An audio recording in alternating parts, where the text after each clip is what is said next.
Larry Kobrovsky has been a member of Charleston County Council since January. He tells me what he's accomplished thus far for the county for this edition of Quintin's Close-Ups. And if you haven't already, subscribe to my YouTube channel and like Quintin's Close-Ups on Facebook. And be sure to follow me on the Palmetto Network. Charleston County Councilman Larry Kobrovsky, welcome back to Quintin's Close-Ups. Well, Quintin, thanks you. As I always say, it's an honor that you interview. It's always good to see you. And I always say every time I get interviewed by you, it's my greatest accomplishment in public service will be that I was the first person that you interviewed and that you did a lot in my office, because I sincerely feel in the future when people want to know about Charleston, you'll be the historian or the reporter who they go to, because no other resource will provide what people in public service actually think directly, and they can hear from themselves, draw their own conclusions. And that's a service that you have provided at your own time and expense, willpower and perseverance, all the things I greatly admire in somebody. So thank you for doing that, Quintin. Oh, you're welcome. I'm happy to serve this community greatly because I love this community. And, speaking of public service, Larry, obviously you and the Charleston County Council are tackling a huge budget coming up. And I know that you all actually are expected to approve your budget for next year that comes with obviously raising property taxes to some areas within the county. And this is coming from WCSC TV Live 5 News. Let me jump right into, because I know we only have like 38 minutes of time here on Zoom. But what are those areas that the county are going to raise taxes right now? Well, Quintin, I ran for this to be as a fiscal conservative and as conservation. And we did pass the budget. We had the third reading last week. I think it was $325 million. There's no property tax increase or millage increase. There was an increase for a special purpose district with the fire district in Allendale, McClellanville. Sure. Because they needed, and that has to do with the tax base that they have. And they had to raise the increase for that. But the Charleston County general operating budget had no tax increase and no millage increase. And that's a big thing. Yes, sir. And I know you talked about that special purpose tax district, that is. So how long will that last? Well, until it comes up again every year. I hope that the tax base increases so they don't have to do that. That's the fire and protection is crucial, because without that, the first thing any public service provides is safety. That's primary, whether it's fire or hurricane preparation. Right. There's we have 2,600 employees for the county. Sure. And my main thing is I didn't want a tax increase, because we talk about affordable housing, and in my mind, when affordable housing is the ability to stay in your house, and that has to do with the price you pay, the taxes you pay in a house, the insurance you pay, and that is all factored in. So property taxes to me is part of affordable housing. I wish we could decrease it. If I had to do anything different, I would have not only not raised taxes for the general budget, but try to decrease taxes and not spend as much. I think that's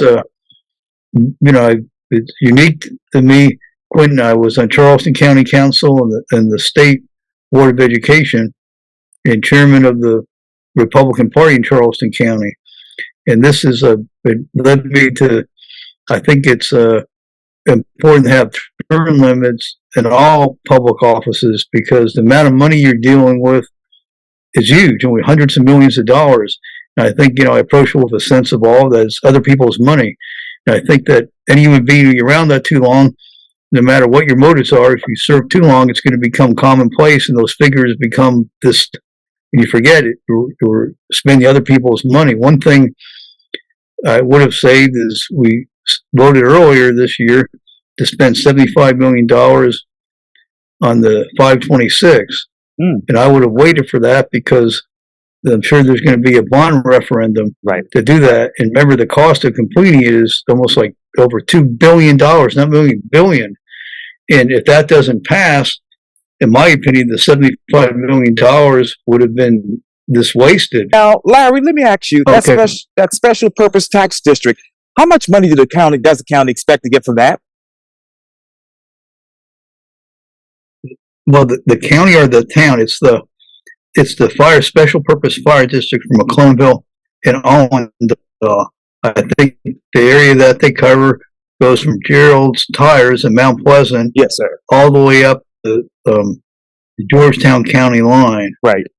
I don't have the exact figure in front of me, but I know that there was a tax increase because the millage on that, and they don't have the tax base that the other districts have. I plan to meet with the new fire chief there Yes, sir. and see what we can do on that. Because I think the primary responsible you have on county council is to ensure the safety of people, and that would include the fire service as well as hurricane preparation. Right. Absolutely. And Larry, when you talk about this, obviously this tax district, what will be the ideal tax base for this district? Well, the ideal tax base is a good question because it's probably the most rural remaining area of Charleston County. Yes, sir. And it's a double-edged sword because, I'm a conservationist and I don't want it to become like what's happened to Johns Island. We want to retain the uniqueness. Part of what I ran for was to try to fight to retain the quality of life, and people in McClellanville and Allendale, the rural lifestyle, and it's at the Francis Marion Forest. Yeah. So I'm totally committed to preserve every green space between northern Mount Pleasant and McClellanville all the way up to the Georgetown County line. I'd rather see, be for to keep its natural greenery and recreational spaces, because once that's gone, it's gone forever. I'm sure developers would like to turn 17 into Rivers Avenue and just have, development all that way. But I intend to do everything I can to help preserve the rural nature of Allendale and McClellanville. I think it's unique, and it deserves to be protected, cherished, and enhanced, and not destroyed. So I'd like to, going forward, this is my first year in county council.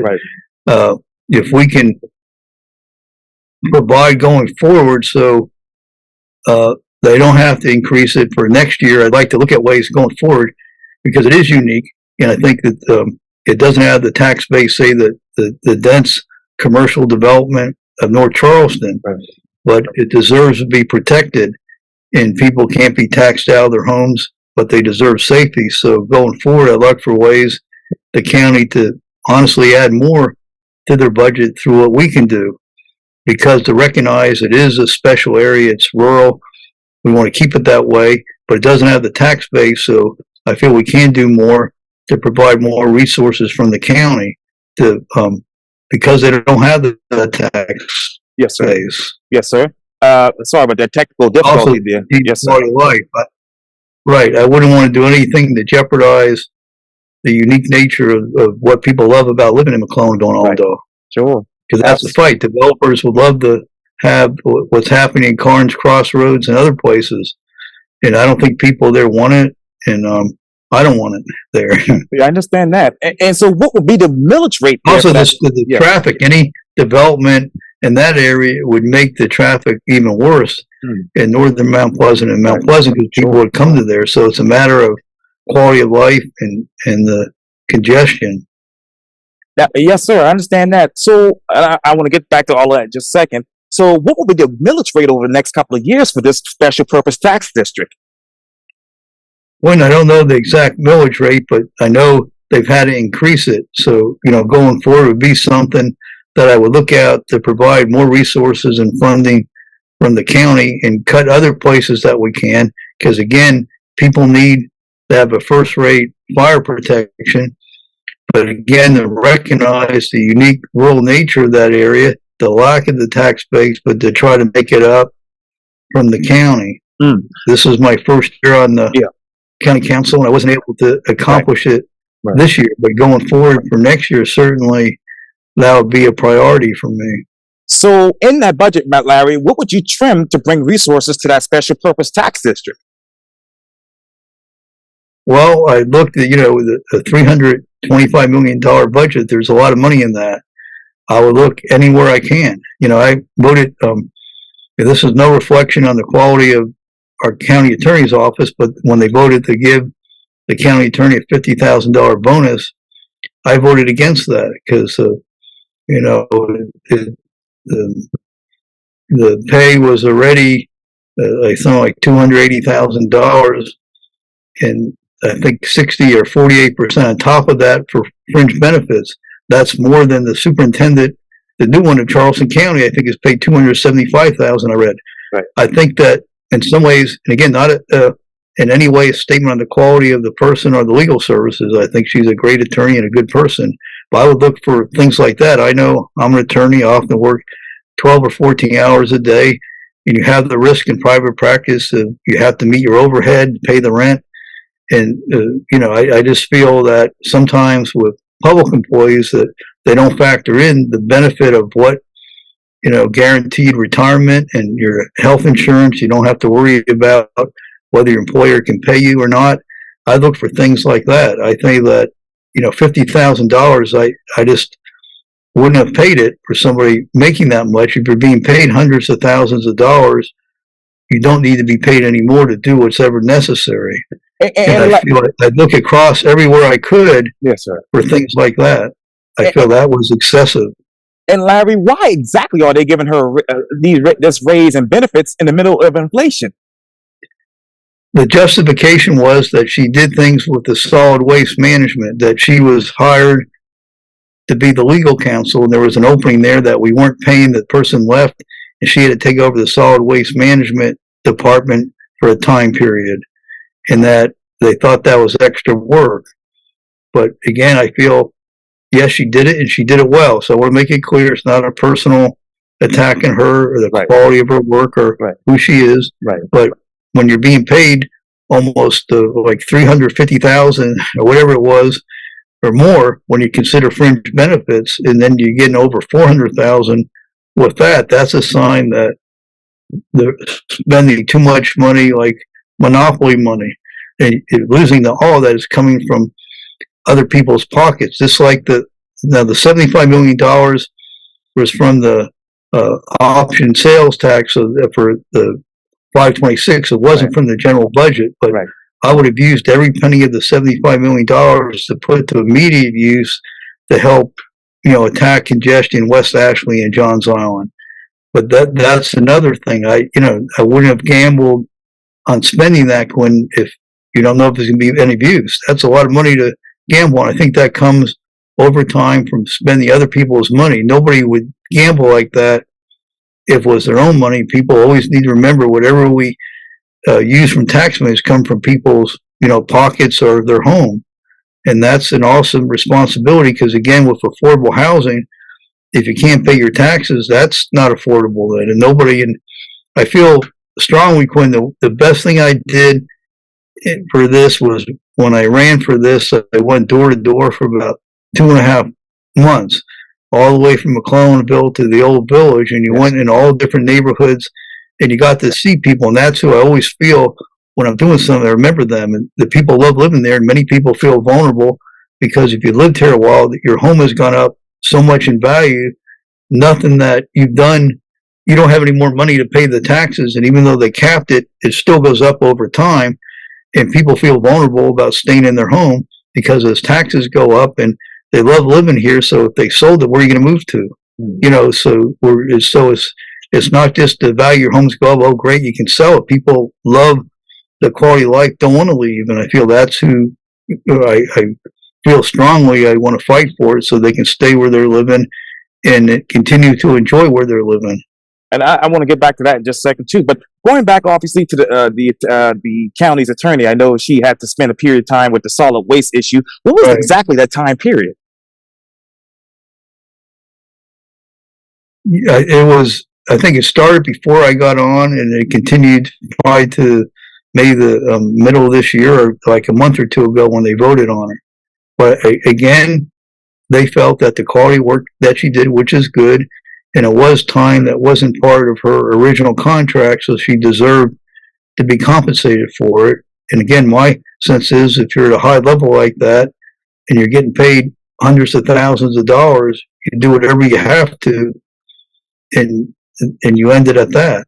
And many people love to do that for much less. So, and again, not anything personal with her. She did a good job.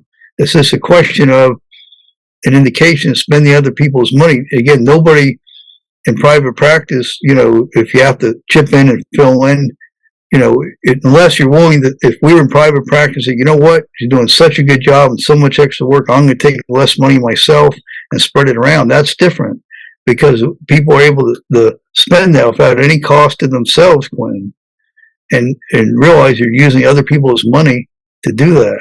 Just like the 75 million. So, I wouldn't have done that. I would look for ways to cut money. Again, my first year on the job. Yes, sir. But looking, now that I've gone through one budget cycle, it's given me knowledge and insight how to work, for next time. And Larry, you talked about what was a part of her original contract? Do you know that? The product, part of her original contract. $80,000 plus, I think 48% in fringe benefits that you get on top of that, in addition to the pay. And it was to be the legal advisor to the county. Right. And in fairness, it did not include the other position that she had to put extra time in. So the majority of the council thought that because she was putting extra time in, she ought to be compensated for it. And I thought with all the controversy about the previous, attorney and how much they're getting paid, it's better not to go there. And when people are struggling and we're dealing with affordable housing, $50,000 is a lot of money.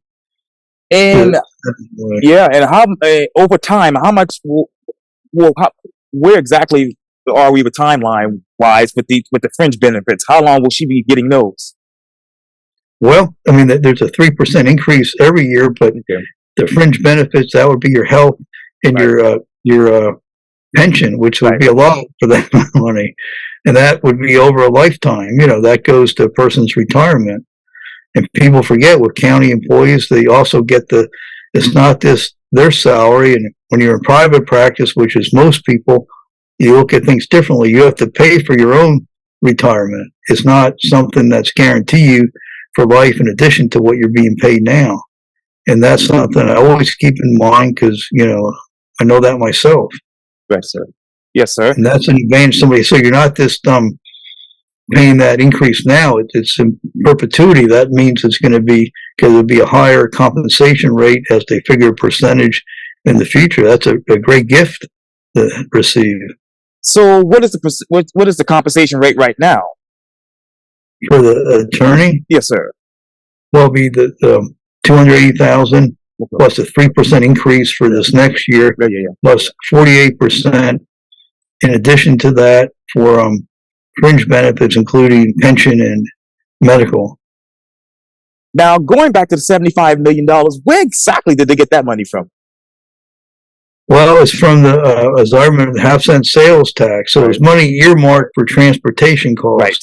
But again, I would have put it, if it's $75 million that we have, I would have put that at immediate use for anything that could be done to start now to alleviate the traffic concerns West Ashley and Johnson Island. Because even if the 526 bond referendum passes, Quintin, it might be 10 or 15 years before anybody has the benefit of that.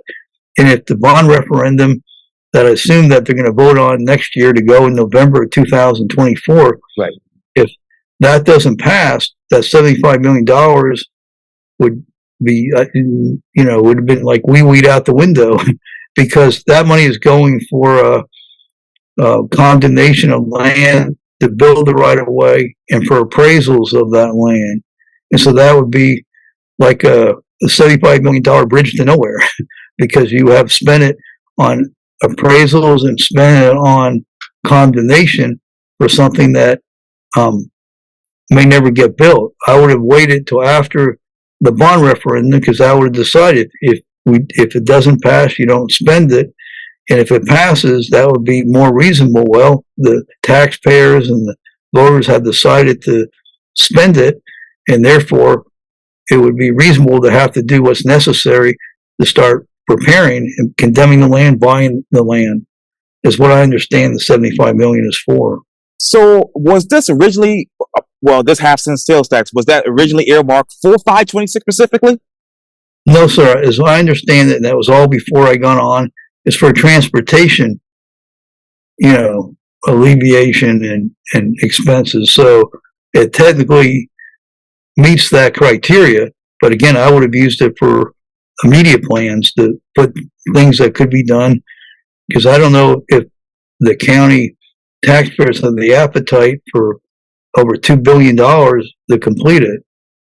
And plus it'll irrevocably, I'm of the opinion that more roads, more bridges causes more need for more. It's like a washing machine, recycle and replace. That's going to create the need for more roads and more bridges and create more traffic. Now, how many appraisals are there for this particular 526 project? When I'm not sure, it's a lot. I mean, a lot of homes have to be condemned. I think it's in the hundreds, if I'm right. So, but remember, the money probably goes more.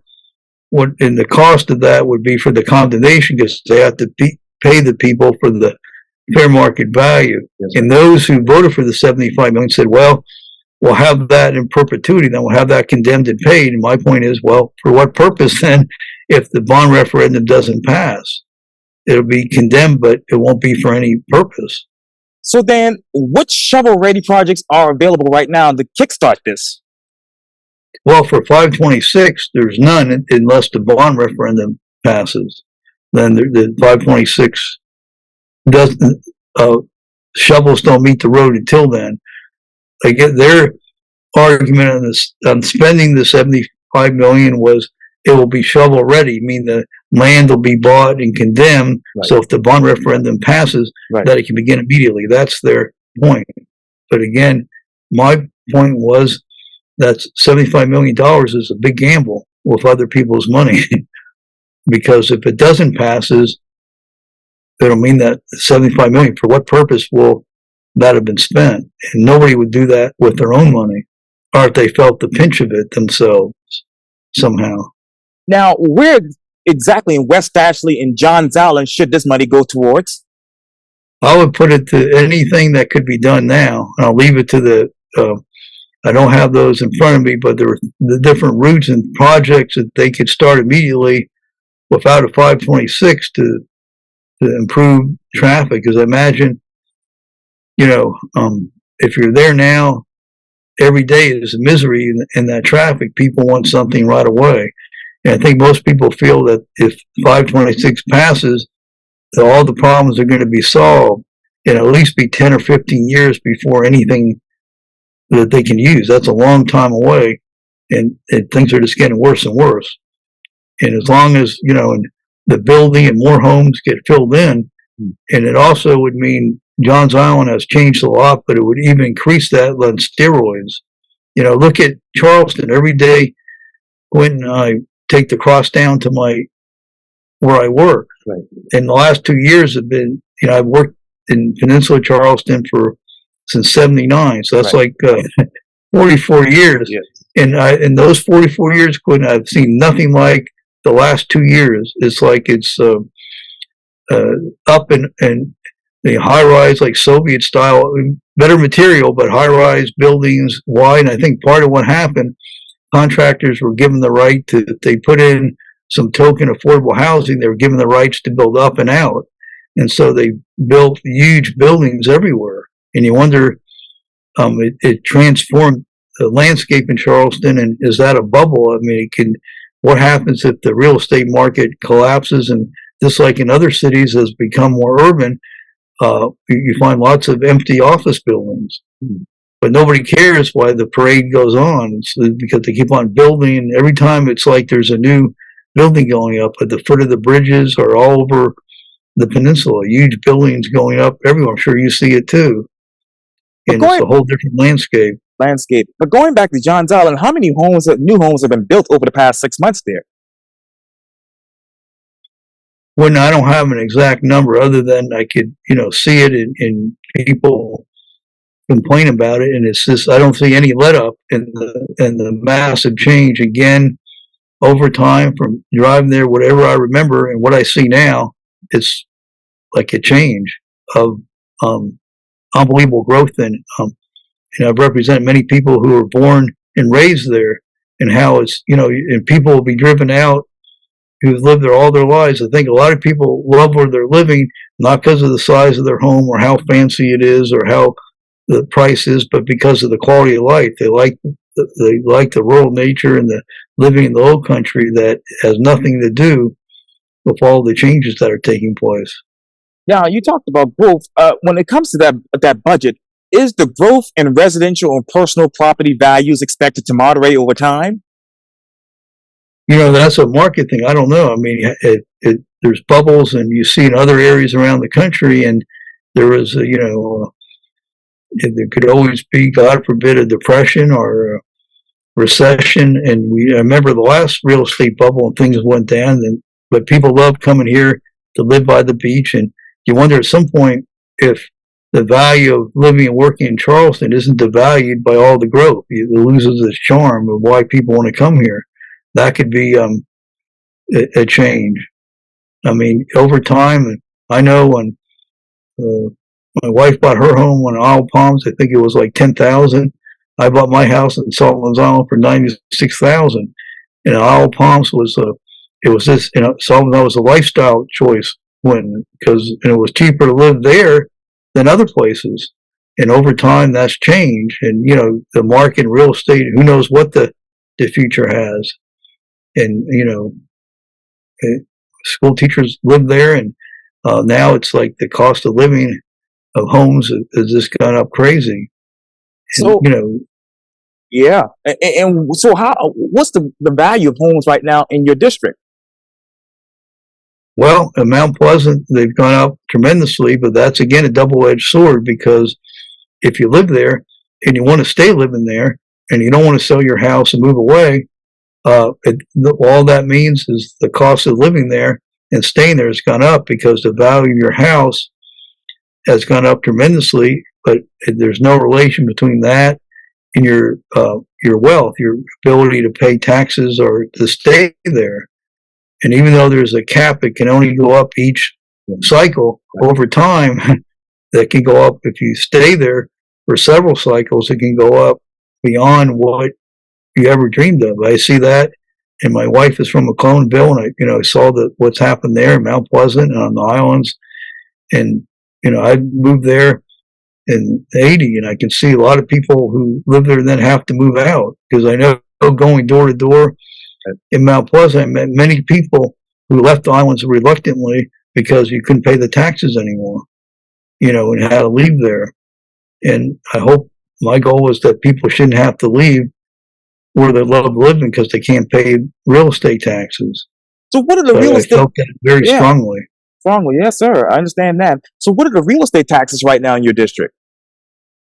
Well, to me, they're high, but they're not high compared to people from New York and the Northeast. They come, and that's what's happened. Many people, because of the astronomical property taxes when they retire, the taxes per year are more than what many people here earn in a year. So they come here, and to them it's very cheap.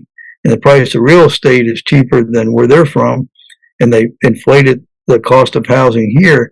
The other thing I picked up going door to door, Quintin, that surprised me, is how many homes are owned by like out of town real estate investors who corporate owning of homes and rent out and feel no connection to the area. And this is shocking. You can be meeting somebody in one house, and the house next to them is like astronomically higher in rent. And just like anybody who sells their house, it's going to be torn down, and a new one in modest neighborhoods, whoever buys the house tears it down and builds a much bigger house. That's the other thing that's going on. Mm-hmm. And that increases the cost of living. Yeah, and quickly, because I only have like maybe a minute, but how many of those out-of-towners are actually owners of homes here in the Low Country, particularly in your district? It varies. Some come to live, and some just come to own as investment opportunities. It's hard to figure, but there's more. I can tell you this, Quinn, there's a lot more of that than there ever was before. of people just buying homes that don't live here. Wow. And that's also true all over Mount Pleasant and also on Isle Palms and Sullivan's Island. If somebody buys a home there, no matter what the price is, they also tear it down and then build a bigger home. Yes, and that's surprising. Especially, I saw that on the front beach in Isle Palms, and from Breach Inlet to like the Windjammer was. I remember my first home where I rented for like, it was $250 a month. I think I paid half of that. It was an 8th and Carroll block from the beach, and there was no homes in the beach, Quintin. And you couldn't pick a CO, right? And then somehow they gave the right to tear down all the COs, and they built mini hotels. I don't think a single person lives as a resident from the Windjammer to the Breach Inlet, but they built mini hotels, which is what they are. And that transformed Isle Palms, I think. In my opinion, not in a good way. Wow. So how many people actually own and how many people actually rent over there in your district? Well, a lot of people rent their homes, and it goes up a lot as people from out of town buy it and increase the rent. Both the rent and the cost of purchasing homes has gone up tremendously, has put a lot of stress on young families. And on the one hand, young families that want to move there, it puts the stress, the rent, in the buy a home. And for older people on fixed incomes who maybe bought their homes when it was very modestly priced, and I've seen over time as they stay, every step increase, even with the cap, becomes pretty hard to sustain. And my first goal is to keep people in their homes and not taxed out of their home. And there's a small margin there as you become retired on fixed incomes, and we should always be, cognizant of that. And lastly, Larry, what has been the step increase as far as year to date? Quickly, in 20 seconds. What has been the step increase year to date? Well, year to date average for step increases in 20 seconds. Well, I forget what the bill was, but there's a cap that can only go up so much. I forget the exact percentage now. So it does keep it from tax increase to tax increase. But if you live there over 2 or 3 or more cycles, it goes up a lot because the price of your home goes up astronomically. So each step is going to be very significant. If you're used to paying it and you bought it at a low price, it doesn't mean you there's a misnomer that because the homes are worth so much, it doesn't mean you're a wealthy person. Right. This means the value of your home has gone up, but nothing you have done to make you wealthy in your ability in your salary or income. Yes, sir.